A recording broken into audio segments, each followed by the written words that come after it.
Hello everyone. We are once again at the end of June and have another month here, the end of June, getting ready to celebrate the 4th of July. Hard to believe that we are halfway through the year. That also means that our market stats are available for the month of May. So let's get into the numbers. This is your, your June market update for Polk County, Florida. So in May, we saw 1,378 closed sales. That's compared to 1,527 a year ago, a decrease of 9.8%. Cash sales as a percentage of closed sales, 19% of all sales were cash sales. That's compared to 21.2% a year ago. That's a decrease of 10.4%.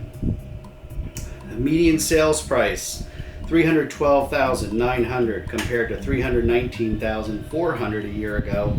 That's a decrease of 2%. Average sales price, $327,482. That's compared to $339,298, a decrease of 3.5%. So both median and average sales price, we saw a drop in prices. Median percent of original list price, sellers are receiving 95.7% of list price compared to 97.1% a year ago, a decrease of 1.4%. The median time to contract, so how long is it taking for a home to go under contract? 48 days compared to 37 days a year ago. That's an increase of 29.7%. And then the median time to sale or closing is 88 days compared to 83 days a year ago, an increase of 6%. New pending sales, 1,455 new pending sales compared to 1,483 a year ago. That's a decrease of 1.9%. New listings, 1,855. That's compared to 2,036. That's a decrease of 8.9%. That's the first time we've seen a decrease in new listings in quite some time. Pending inventory, 1,901 compared to 2,051, a decrease of 7.3%. Active inventory, 6,537 homes are active in Polk County. That is compared to 5,401. That's an increase of 21%. And then month supply of inventory is up to 5.4 month supply of inventory compared to 4.3 month supply of inventory a year ago. That's an increase of 25.6% and basically indicates that we're in a balanced market. It's neither really near a buyer's market nor a seller's market. Tune in and we'll talk a little bit more about what all of this means for you moving forward. So it has been an interesting month. I read online that May 2025 has been the slowest May in 16 years. So if you're a seller and your home's been sitting on the market for a while, that is the reason why. It's really a combination of an increase of inventory, although this month we did see a slight decrease in new listings. But it's overall an increase of inventory combined with fewer buyers out on the market, and that is causing homes to sit longer. What homes are selling for a little less than they were a year ago. And I think a lot of what's happening is the uncertainty with the economy. The tariffs are on, the tariffs are off, the tariffs are on, the tariffs are off. How's that going to impact unemployment? How's that going to impact interest rates? All of this uncertainty and volatility is causing buyers to be on the sideline. And one of the best indicators of that is actually looking at the cash sales. The cash sales percentage is so far down compared to what it is in the past. And I think that's because people who actually have cash are sitting on it right now because they're not sure what is the right area to invest their money.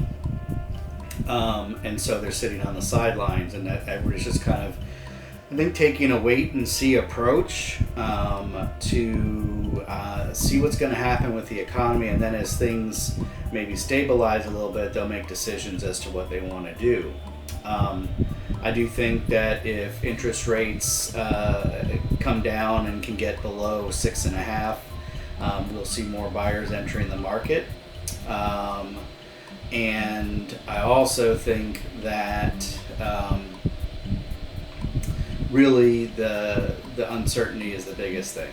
Now, if you're a buyer, honestly, there's not much difference between the price of a new home and a resale home right now.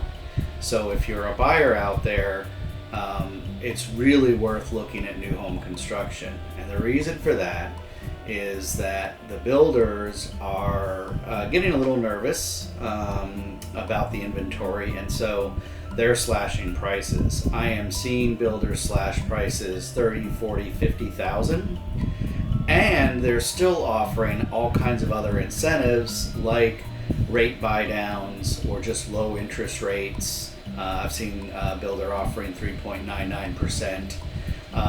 And they're offering closing cost incentives. Some builders are even paying all of your closing costs. So when you factor that in, and the difference between those homes, especially if you're looking at a discounted home, so if you're looking at a tract builder, that's your Lennar, your DR Hortons, your big national builders that always have inventory ready to sell.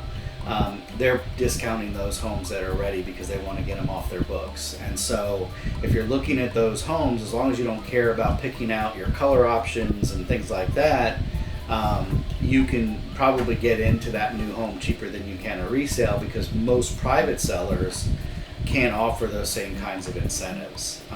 And so if you want to explore new home construction, I have good contacts with pretty much all the builders in the area. I'd love to help you with new home construction. It's still important to be represented because the sales reps all represent the builder and not you. They're all great, they're all very nice, but they ultimately are paid by the seller, in this case the builder, and so they don't necessarily have your best interests in mind. You need someone looking out for your interests. So if you're a buyer, I definitely strongly encourage looking at new home construction right now.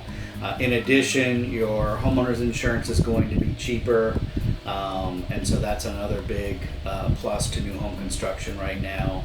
And likely, at least initially, your repairs and maintenance are going to be cheaper because everything's new and everything's under warranty. If you're a seller, the best advice I can give you right now is you have to both price your home aggressively. And what I mean by that is, if your realtor gives you a range, you probably want to be on the low end of the range unless you want to sit for a while. Homes, and the other part is you got to have patience. Homes are still selling. It's not that there aren't buyers out there, but the buyers have a lot more options to pick from. And I just said that new home construction is a really good option for home buyers, and they do have a lot of inventory. So you have competition out there as a seller. Unless your home completely stands out from all other homes, and you've got to be really honest about that, then one of the best ways to make your home stand out is with the price. So if you need to sell, if you've got to be out of here quickly, you've definitely got to be aggressive on your pricing. If you're going to price it high and money's the most important thing, then you just need to be prepared to be patient. My listings consistently get more viewings online than other viewings in the same zip code, but the showings are still very slow. And so it's just because there aren't as many buyers out there looking, and the ones that are out there do have a lot to choose from. Anyway, I hope you found this information helpful. If you are interested in getting a home buying guide or a home selling guide, comment below, and I'll be glad to send you my home buyer's guide and my home seller's guide. As always, if you or someone you know are looking to buy or sell a home in Central Florida, I would love to help you. Remember, you can't miss with Chris. Have a great day, everybody.